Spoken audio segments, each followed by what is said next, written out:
Hey guys, this is Greg Denning, and you are in the School of Awesome Sauce, where I share with you amazing stories and strategies to help you live an extraordinary life. Hey my friends, welcome back to another episode. I'm so grateful to be alive and to be healthy. And it's actually a little bit of apology here of the time between episodes. I got crazy sick this week. I'm a super healthy guy, rarely get ill, but man, I got dehydrated, and I was running a little dehydrated, and then I did a fast, and you guys know I was doing some intermittent fasting and a little bit of ketosis, and that is like the magic combination for trouble. And I ended up getting this infection in, I don't know. I don't know. It was, in my urinary tract or kidneys or bladder or whatever. I don't know. But that's like the perfect combination. So don't ever do that, you guys. Stay hydrated. And, oh man, it wiped me out. Completely wiped me out. And so I was like 3 days in bed, just miserable, rolling and, sweating and chills, and it was terrible. So you make one of those little mistakes, and man, your body reminds you like, I shall not be neglected, friend. And I'm paying for it. So you guys, I'm alive and I'm well. I'm feeling fantastic, and it's a beautiful day. So on that note, remember, so we're continuing our series, and the last episode was the physiological needs in Maslow's hierarchy of needs, right? And so it's all about the body, and isn't that perfect? Like my body just like was there. It just gave me this perfect like object lesson of what we had talked about. Like I neglected it a little bit, and I was off a little bit, and like it, boom, stopped me. Like dead stopped me. Like all the work I wanted to do, all the family things I wanted to do, all my goals and plans and ambitions and dreams, burnt, stopped, gone. Like over.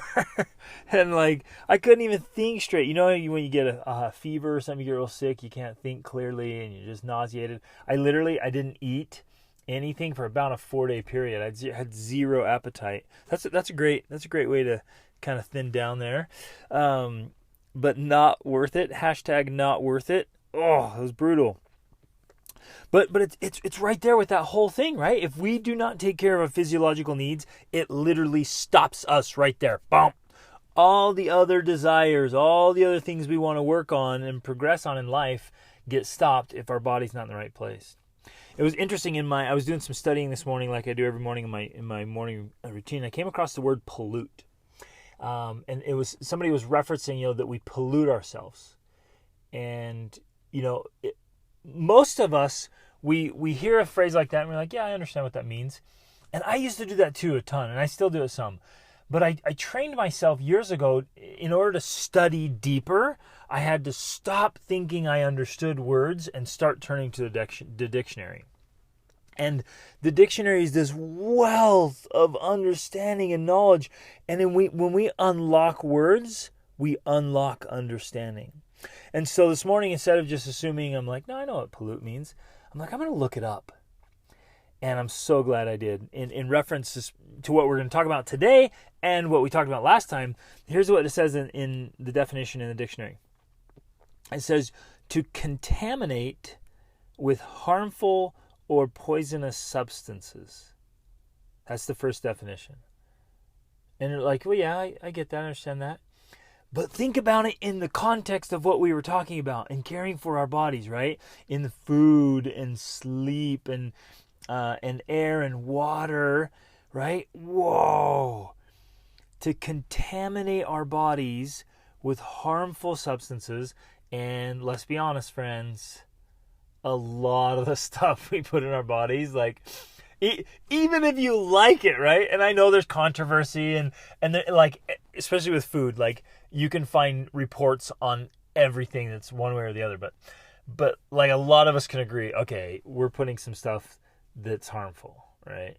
Or at least some of us are going to admit, yeah, it's not good for me. It's not providing me anything. We're putting harmful or even poisonous.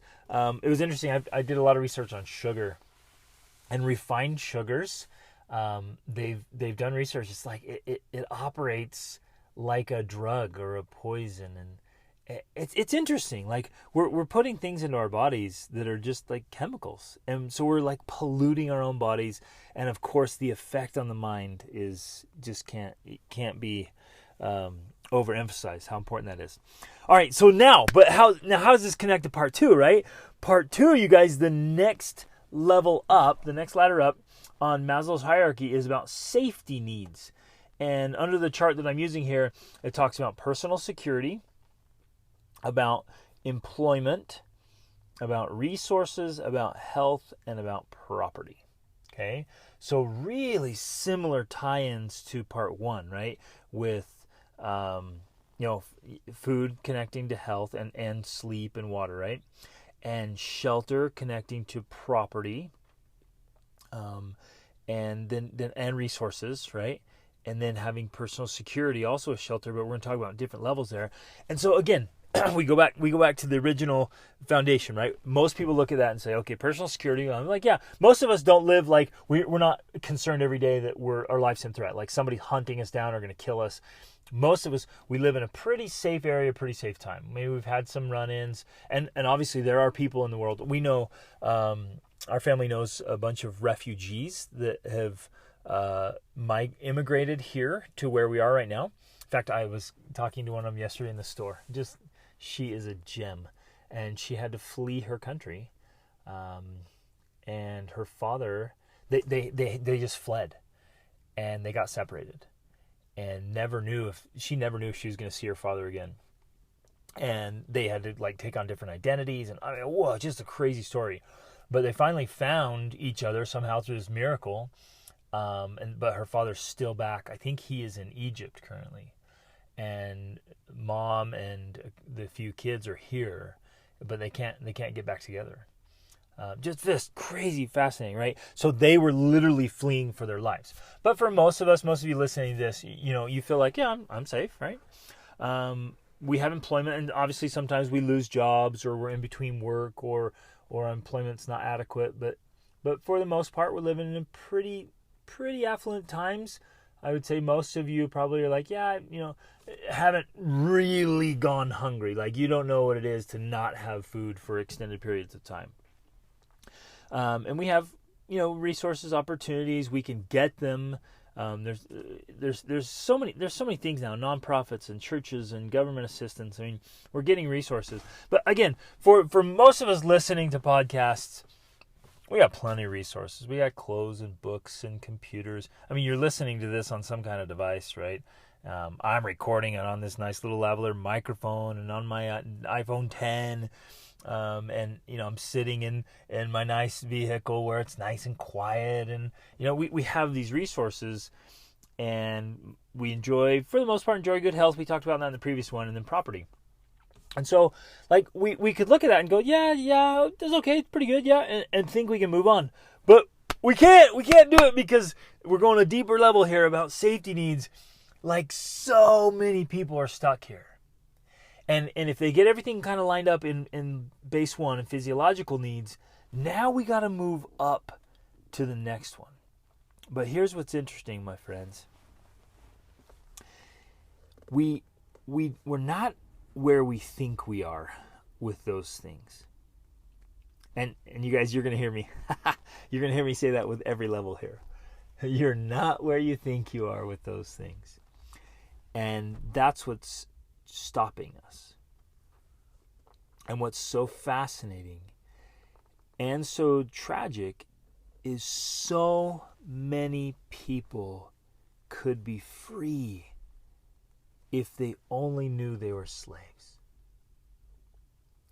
So many people could be free if they only knew they were slaves. And they don't know they're slaves. And slaves to what, right? Like we're talking about. Well, we're slaves to our mindsets if we have a fixed mindset. We're slaves to our own limited skill sets. And we're going to talk about that more today and throughout this whole training or series. Like, we get to the limits of our own skill sets and we're stuck. We're slaves to the limits of our own skill sets. Many of us are slaves to emotional chaos. And we're going to talk about that today. And many of us are slaves to indecision. We have all these decisions we need to make and we just postpone making them. You guys ever experienced that? Where you're like, I'm just going to... You kind of avoid making decisions. You got all these things and it gets bundled up and piled up and it blocks you up. And then all of a sudden, like, we become slaves to indecision. And then we also are becoming slaves to social conditioning. We'll talk about that more throughout this. Where society has just conditioned us. They've trained us. They've, in a rough sense, brainwashed us. And there's a lot of social conditioning, and it's fascinating. Like you'll see people just do things, and when you stop and ask, "Hey, why do you do that?" I don't know. This is what everybody does. This is what you're supposed to do. And like, well, who told you that? Like, where does that come from, right? And it's a fascinating to watch people just respond automatically to things. They've been conditioned that way, and you go to a different society, and they've been conditioned a different way, and you're like, "Hey, why does everybody do that?" And they're like, "Whoa, I don't know. What, doesn't everybody?" And and that's a sign of social conditioning. It's fascinating. We're gonna dig into that, right? But this is awesome. And again, so like let's tie back in the word pollute here in this context, right? The second definition of pollute is to defile or corrupt. To defile or corrupt. And when I thought of that, and I'm going to tie that in today, especially in this safety and feeling, personal safety. When there's any kind of defiling or corruption, I thought of batteries. Like how many of you, use cars on a regular basis? Probably most of you. And how many of you use batteries? That was a cool idea. Like how much are batteries affecting our lives? Well, think about our laptops, our computers, our phones, our cameras. Our vehicles, right? And especially with our vehicles, it's interesting. So this vehicle I have, I love it. It's got this big old engine in it, and it actually has 2 huge batteries that operate on it. And what's interesting, all the power and the potential of a battery, if it gets corrosion on it, it gets corrupted and it gets corrosion all built up around the terminal, right? Then it loses its effectiveness. It loses its power. And isn't that beautiful? Isn't that like the most beautiful object lesson right there? You get corrosion on the battery terminal, and now all the potential and the power of that battery to help you get what you want is now lost. And man, that happens so much to us. Really, on each of these levels, we can get the corrosion on the battery that just takes away the power. Whoa, I love this stuff. All right, okay, you guys ready? Let's dig in now to some of these things here on safety needs and how each of them affects our life and how we're operating and what level we're operating at. And I hope you guys are taking notes. I hope you're really thinking through this. I know I'm going to get into I geek out on this stuff, and I'm going to share all these cool things, and I hope you'll stick with me and just go through this with me and be like, okay, yeah, I get that, and look at each area of your life and say, yeah, I'm how am I doing in each of these aspects? Really, how am I really doing, right? Because at a certain point, we should be singing the song that we were born to sing. We should be sharing our music. And metaphorically, maybe you are a musician, you should share it. But if you're not a musician like me, you still have this song in you, this message, this life you're born to live, right? But what's interesting is, like Thoreau said, I think I've shared this before. He said, most men lead lives of quiet desperation and go to their grave with their song still in them. Whoa. So sad. So sad. Okay. So we got to dive in here.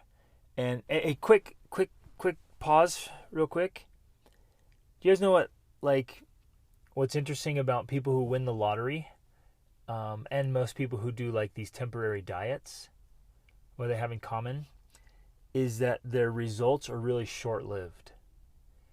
And it was fascinating. They found that most people that win big lotteries, like millions and millions of dollars, they're usually back to where they were or worse off within 18 months. Isn't that fascinating? Doesn't that blow your mind? Like some of these lottery wins are huge, tens or hundreds of millions, and within 18 months, most of them are back to where they were. And and with diets, these trendy diets, like, oh, that's cool, I'm going to try this diet, and they try it for several weeks, they get some results, and they're like, oh, that worked, and then they go right back to where they were that caused the problems in the first place. And the same is true with us as we're going through this whole journey together, and if we don't make these, like, shifts and these, like, commitments and life-altering changes, like, we can go, whoa, man, you're totally right, I've really got to improve how I'm eating or sleeping, or my shelter, I got to clean it up and get it organized and get it neat. But then something can throw us off, right? And if we get thrown off again, then we slip right back into our old rut or routines, then we start getting the old results again. And it's so easy to fall back into that. And so as we're thinking through this whole thing, like we're seeking lifelong changes, right? Are we ready? Ready? Here we go. So, safety needs. And this is a huge deal than most people think. Obviously, we need to be physically safe. Okay, we need to be physically safe, but it's a lot more. And again, like I'm not going to pass that over. Like there should not be any abuse in your life, and you should not be abusing anyone else. None, nothing, nada. Like physically safe. Okay. You shouldn't be getting beat up or robbed or physically threatened. Like that you need to be in a safe place. But then if we are in a place like that, we're like, yeah, I don't feel physically threatened all the time. Then what are the threats? And this is where we start digging deep. Are there threats right now to your safety? Is there any way that you feel unsafe? Are you with me? Oh, I love this stuff. So let me ask you this. What do you worry about? What are you afraid of? All right? Oh. So we're going to jump back to my story here. When I was a young man, I'm out on my own. Right, I'm out on my own at 16. At certain times, there's a few times I was living in pretty rough areas that I did feel physically threatened. Like there were times I was terrified for my physical safety. Like for my life. And I've told you some of those stories. You've heard some of those stories. Right? But here's what I noticed. And this is the big aha, you guys, that I want just to sink in. Like I was terrified by these sketchy conditions because that's all I could afford at the time. But I noticed that the things that could happen in me were far more threatening than the things that could happen to me. Whoa. Hope you write that down. I hope you let that sink in. I noticed that even in those threatening conditions, that the things that could happen in me were far more threatening than the things that could happen to me. Every day I was surrounded by people who were dealing with massive addictions. Right? Alcoholism and drugs and pornography and violence is an addiction. And abuses, and I mean there's so many. And I realized addiction is more harmful than getting beat up. Hatred, bitterness, a scarcity mentality or a poverty mentality, right? My own insecurities, my lack of confidence, hopelessness, right? Think about that. You might feel physically safe and totally hopeless. And is the lack of hope not an attack or an undermining of our personal safety? You see that? How about desperation? How about just feeling vulnerable? How about false beliefs about life and relationships? How about carrying around these baggage and these issues from the past, right?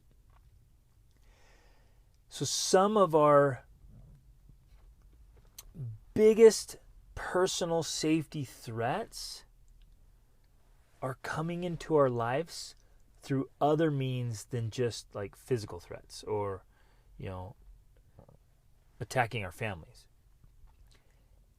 And they're coming in mentally, emotionally, spiritually, etc. Right?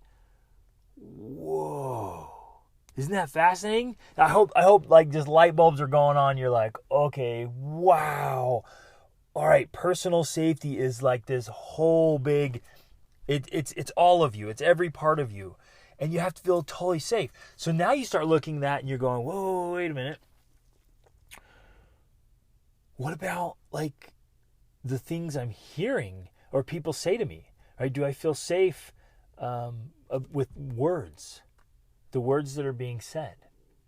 I get messages all the time because one of the things we do in our monthly coaching program in the School of Awesome Sauce is like right out the gates, very first thing we help everybody comes in and say, okay, well, I want you to look at the words you're using and we're going to make this commitment when we do the 28-day challenge especially. We're going to make a commitment and I want you every single day to intentionally say good, kind, positive, loving words to the people you love.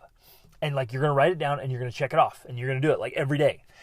And what's amazing is everybody does it, like has this transformation, like, whoa, like I did not realize, number one, how negative the words are that are going on regularly in the family. We're not even aware of them. We get so used to them. And number two, I didn't realize how like powerful these little intentional kind things are when you do them each day, like the overall positive effect. Like it's massive. It's massive. And then I'm getting notes every day. And so then I got a question the other day, like, hey, look, how do this is so hard. Like, when everything's going smoothly and well and everything's kind, it's easy to say those nice words. But what we realize is so many of us get into this habit, like when the kids annoy us, when your siblings annoy you, when you're mad at your spouse, whoo, then it's hard, right? Because it's so easy to say mean things and to insult the people we love, to call them stupid or dumb or you're an idiot or you're such a jerk or why are you such a dork? And we get into this mode of mockery. And again, talking about social conditioning, we've been conditioned as a society to mock each other like regularly and to tear people down. It's just attack them as soon as we see any kind of mistake, right? And we got to make this big shift. And those right there, the words we're using in our family literally are threatening personal safety. And so that's one of the biggest ones I want you to consider on this one. And you're going to have others. You're going to know ways of personal safety there. But the words we're using, the things we're hearing, like we've got to make ourselves and our space and our family and our homes places of tremendous safety. Even our friendships, our workplace. And like if you're in a toxic relationship or a toxic environment, that has to change. And you can be the change agent. Okay, you can start making the change. And you're like, well, they're like this and they're like that and they're like this. And I get it. Maybe you're around people that don't understand this and don't buy into it. Okay, but you can be the change. You can be the catalysts. And I want to challenge you and invite you to do that. Be the change for this. We've got to bring up personal safety or we're stuck at this level. Okay. Another threat to personal safety here, which is an interesting one. You're going to like this will blow you away. If you guys have read the book Men's Search for Meaning by Viktor Frankl, he was a Jewish guy in a concentration camp in World War II. Anyways, his whole book, I love his book. It's so worth a read or a reread. At the end of his book, he talks about logotherapy, and logos is meaning, right? And he talks about meaning therapy. And when he gets out and he starts going through things, he realizes like one of the biggest problems, and he specifically mentions Americans. Right? He says the biggest problem with American clients is they lack meaning in their lives. They don't have meaning. He's like they're pursuing all these things. They're busy. They're doing this, doing that, doing the other. but they don't have any like personal meaning. And one of the greatest threats to our lives and our personal safety is the lack of meaning. You guys, we have to know, we have to be doing things that matter. And we have to know that we matter and what we do matters. And we have to help those around us know that they matter and what they do matters. But we have to be pursuing meaning. And if we're just doing all these things, we're just going through the motions, doing what everybody else is doing and going along, but our lives aren't filled with meaning, that's a threat to our personal safety. We don't feel safe if we don't feel like we have meaning, and it creates so many problems. Whoa. Isn't that awesome? Here's a couple of the resources if you want to just really dig into this. I love this one. There's a wonderful book called Scary Close by Donald Miller. And he talks about how broken people have broken relationships. And he talks about words a lot too. So if we feel something like we feel broken inside, then like you can't go in and have a good healthy relationship if you are broken, right? And again, using those words like not that you're broken, but things can break in us, right?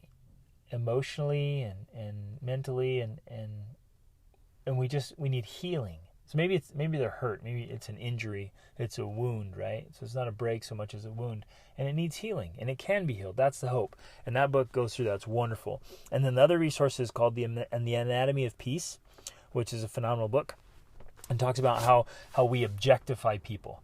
We put them into boxes. We label them, categorize them. Oh, well, they're this political, or we've talked about this in my other episodes, right? We objectify them. Boop, boop, boop. And so anytime there's any of that threat, and we see and we label and we judge people, boop, boop, boop, like that, then it removes personal safety. Isn't this awesome? Isn't this stuff like fascinating and incredible? Like it unlocks so many doors. You're like, whoa. Like there's so many threats to our personal safety, and hopefully you're realizing right now that like there's attacks on your personal safety, and you're not feeling safe, and that we got to be honest here for a minute, that we have been a threat to other people inadvertently, and that they are not going to feel safe because of what we say and do, or what we don't say and do, right? So this is huge, and we get stuck at that level. Whoa, this is good. Okay, let's move on to the next ones. We'll hit them quickly. So resources. You got to have resources. What are the current threats to your family and your family resources? What are the threats to ourselves and our families that have to do with resources? What about false beliefs or negative beliefs about money? That's an interesting one. That's a huge one. I find that people have, for some reason, in many cultures, there are some very strong beliefs and mindsets around money, and many of them are quite negative. And think about that. Think how that's a threat to your resources. What about fighting about money? That used to be the number one thing couples would fight about was money.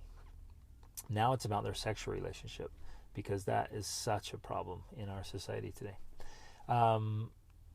What about this? I've long believed that your greatest resource, right? Your absolute greatest resource is your own resourcefulness. It's you, right? It's your ability to do things. That's your greatest asset, is your ability to do things and learn things. What about attacks on your own resourcefulness? Interesting, right? And then problems. Like if problems, let me throw this out at you. It's interesting, like if a problem pops up, you guys ever notice this? That you meet people, and maybe this happened to you as well, but you meet people and they just seem so capable and so awesome and rolling along, everything's great, and then like a little problem pops up and they collapse. And you're like, whoa. Like, and I've seen like really competent, big, strong, wonderful people, but certain problems just undo them. It's the Achilles heel story, right? You got Hercules, or no, Achilles. He's got Achilles, right? So strong, so powerful, and everything. But just that one little cut across the heel, whoop, and it was done, right? This is the story, the whole principle there, right? of one little teeny slash on the back of the leg, and then all strength and potential is gone. And I've met people like that. Their inability to solve problems and their inability to handle problems like removes all their power. So that's a threat to their resources. All right, next is employment. What are the threats to employment for you or your family? I gotta be honest, like, sometimes it's not a question of having employment, although sometimes it is. I've been there too. Like, there's been time periods in my life, you guys, when I didn't have work, and that is the most gut-wrenching, scary, desperate time. And not only is it that you just don't have money, but you literally start to question your own abilities. You start to question yourself. You start to question your worth. You start to wonder what's wrong with you. Right? Think what that right there, think what that does to your personal progress. Remember, we're trying to climb this pyramid to self-actualization, fulfillment, potential, and you're sitting there saying, what's wrong with me? I must be broken or damaged or inept. Right? Whoa! Just crushing. So that it is a very, very hard thing, and I've experienced that. There are other times when I had work, but I hated it. I literally felt like the Walking Dead. I was going through the motions. I'd get up. Sunday night, I'd get sick to my stomach thinking about going to work on Monday. Hated it. Couldn't stand the people I worked with or the work I was doing. It was meaningless. You guys with me? You catching this? You see how this all fits together? This stuff is so crazy powerful. So powerful. And if you're in employment right now that you don't, okay, let's say you're in employment, say, yeah, it's okay, it's good, I got a job, whatever, it works, but you're not feeling fulfilled. Like they did these surveys and they found massive amount, like, 70-80% of people were unfulfilled with their jobs. They didn't like their jobs. But even a greater percentage of them, and when they asked them why, and then the greater percentage of people said, yeah, I don't feel like I'm using my full potential, that all the skills or abilities or what I could do here, I'm not being utilized to the max in this role. And so they felt underutilized. And you see how that's a threat? And how crippling that feels? And how you see this? You guys, this is awesome stuff. I hope this is all hitting in. And so, like, whatever your work you're doing, whatever your employment is, and maybe your employment isn't even work for money, but just it's work you do. You work as a parent, work as a student. Your employment as a student is to study, right? But in all that, there has to be fulfillment. There has to be, like, you got to feel like you're rocking it, and it feel like you're becoming a linchpin. Linchpin. That's another book by Seth Godin of just being indispensable. You being absolute best at what you do. That there's always work for you because you're good at what you do. Right? And so this fear of losing employment or hating employment, like what? Again, in this piece here, you're like, hey, what can you do about it? What can you and I be doing every single day to improve ourselves so we can improve our employment? Okay? What do you love about what you do? What don't you love about what you do? How could you love it? Right? How could you change so that you do love it? How could you change you or change it to be in a place of employment that you just love? Whoa. And then when you love what you do and you're really good at it, oh man, that right there is a recipe for success and happiness. I love that. Woo! Okay. And then, man, you guys, this is so good. Can I got a couple more, right? Can we hit health and property? Is that okay? I know this is like one of the longest ones already, but I want to hit this stuff. It's so powerful and so good. I hope you'll stick with me here. So health. What are the threats to health? What are the threats to health in your life? And in this context especially, remember that there's mental health, there's physical health, there's spiritual health, and there's emotional health. My wife was recently reading this study. She's doing a lot of research on education, family education, and youth. In fact, you guys, I love youth, and I work with them all the time, and so does my wife. And this is like our focus in our work, and we are greatly troubled and concerned about how many youth are failing to launch. They just are not succeeding as adults like they hope they would, and like we hope they would. And what it is, they're just not prepared. And we just found, Rachel was reading this study, that like the college counselors are just overwhelmed with all these troubles, and usually it's some kind of mental or emotional health with the stresses of the social and emotional and financial and the studies and handling the rigors of being an adult, being on your own, working hard, studying hard. I mean, it's just massive amounts of problems. People, young adults who want to go out and be missionaries, or they're coming home. They can't handle the rigors. They're going to the workforce. They're going to life. It's just, they're having such a hard time. It's hard and crazy. And so, are there threats to our health? You had better believe it, and we had better be doing things about it, or we're all going to be in a whole lot of trouble. Okay. Another interesting little threat here. I just got to throw this out here. Well, okay. Another oh, you guys, this has been on my mind for so long, and I'm literally preparing stuff. So I'm doing a whole course on that, on launching. Okay, how to help young adults and youth get ready to launch successfully as adults. The other thing is anxiety and depression, just off the charts. Off the charts. I've been working with youth now for over 20 years, and I'm just watching the meter just, boom. I mean, it's crazy. They're letting fear get the best of them. And I understand it. I've been there. I've felt that kind of anxiety and fear and depression and stress. Stress is another huge one. And people are just so overstressed, and they don't know how to handle it or process it. They've not been prepared or trained or taught or coached how to process all the emotions of life. And they either kind of push them down until they explode or implode, or they're just vomiting them on other people. You see what I'm saying? Man, are there threats to our health? Wow, you better believe it. Are people stuck at this level? Yes. Yes, yes, yes. Emotionally, mentally, physically, and spiritually. It's a massive problem. And then we have, addictions and bad habits and avoidance behaviors and buffers, and we get all these problems that are attacking our holistic overall health. Yowzers.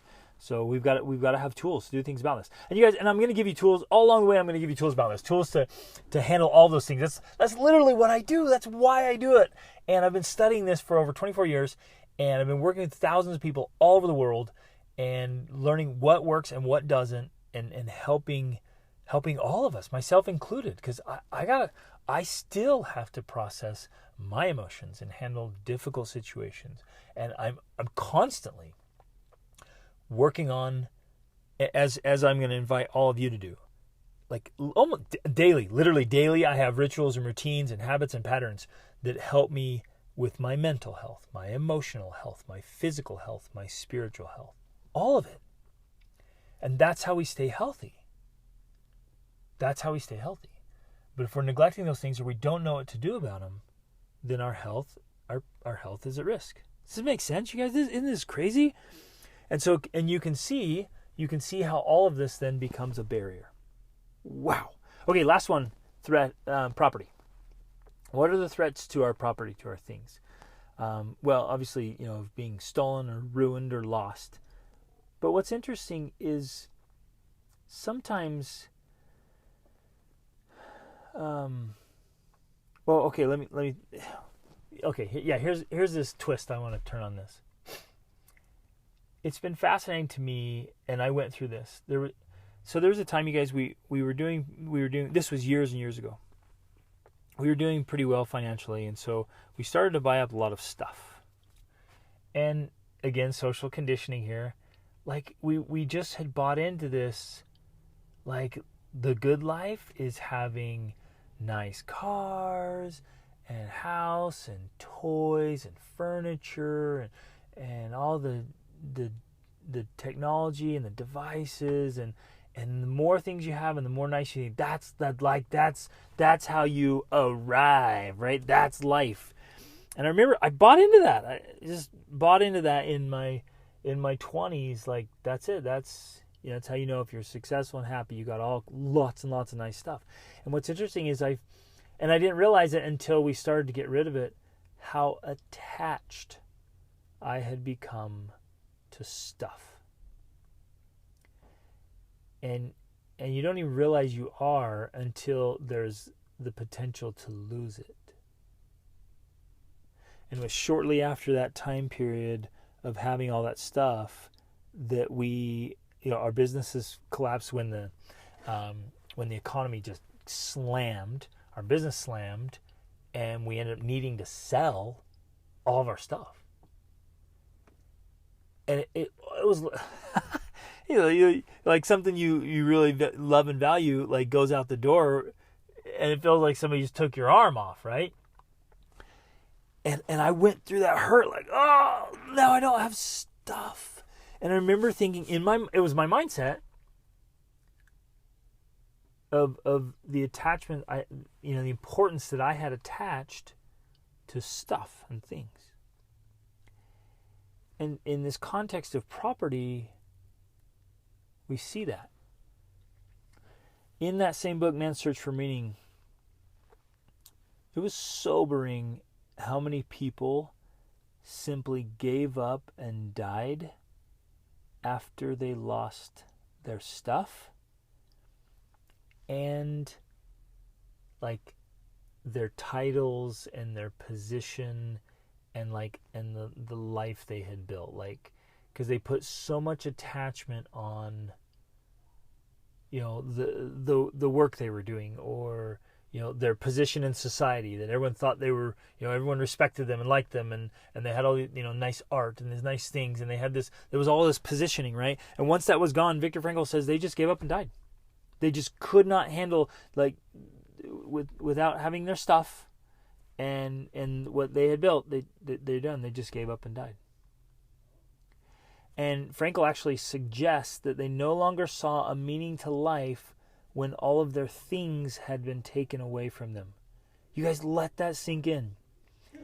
He suggested that they no longer had a meaning to life when all of their things had been taken away from them. They had attached their personal value to their stuff. And I remember I made a video of this years ago, asking people. It really resonated with people online, and it was in my YouTube channel.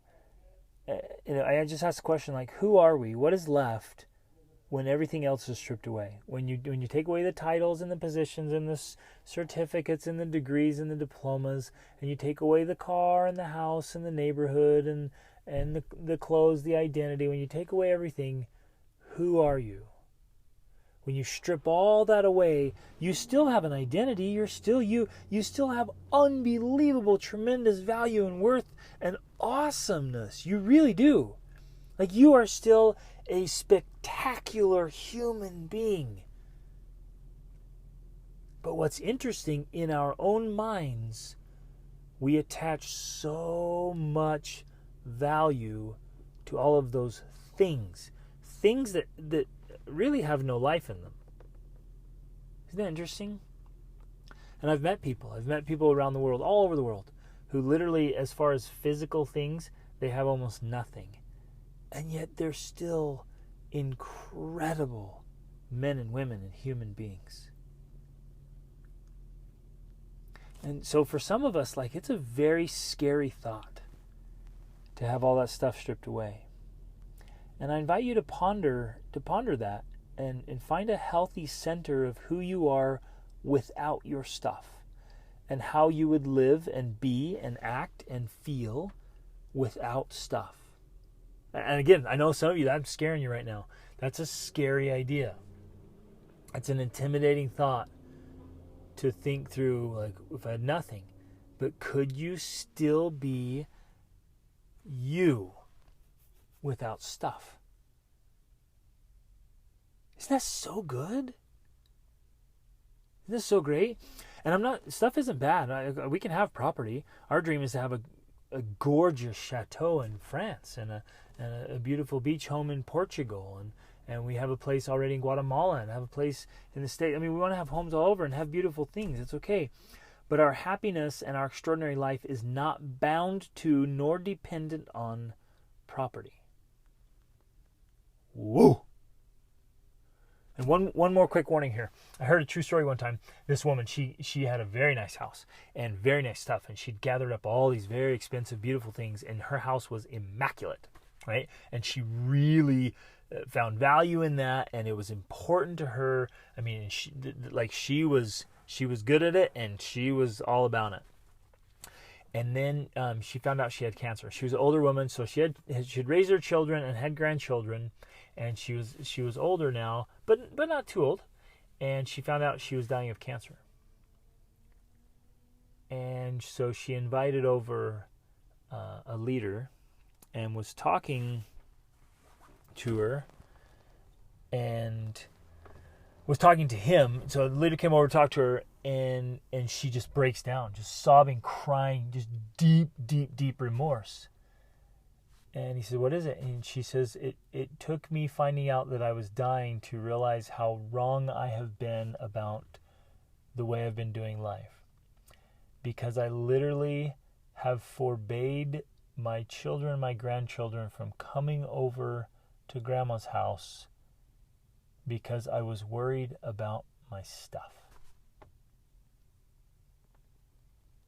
My stuff was so important to me that I kept my children and my grandchildren away. And how crushing it is to me that I had, never in my mind would I say that my things are more important than my family, but that's what she's like, that's what I had done. I had made my things more important than my family. Isn't that fascinating? And none of us right now, I like to ask you, like, hey, is your phone more important than your relationship? Well, no, of course not. And yet we often act that way. We prioritize our stuff over people. And that's just another big warning there. Big aha that I've had, and a huge lesson, like, whoa, we've got to make sure that stuff is in its right place.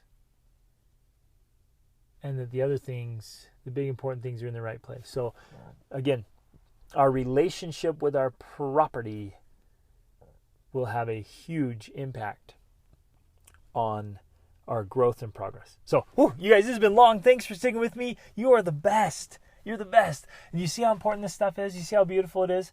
And how, like, each of these areas, like, literally we can be slaves. And we can be free if we know we're slaves, and how they're affecting us and influencing us. I love it. Love it so much. And the great news is you guys are awesome. And please celebrate where you are. I hope nobody feels guilty about this and are feeling bad or anything. Like, celebrate where you are. Celebrate where you've come along in your life, and celebrate your successes and all things you're doing awesome. And then any things that you could do better, be like, hey, let's do this thing and let's do better. And like, just celebrate that way, be happy about it and progress. Like, there's no reason to feel bad about any of this, and be like, okay, it's where I am, it's where I'm at. And let's make some adjustments and move forward, and just be totally happy and peaceful. Love yourself so much. And I love you, and you're loved and valued and have infinite worth. And let's just take these things and say, okay, let's rock it. Let's keep every day get a little bit better and be the very best we can at moving upward through life to reaching our full potential. Love you guys. Awesome is always an option. Reach upward.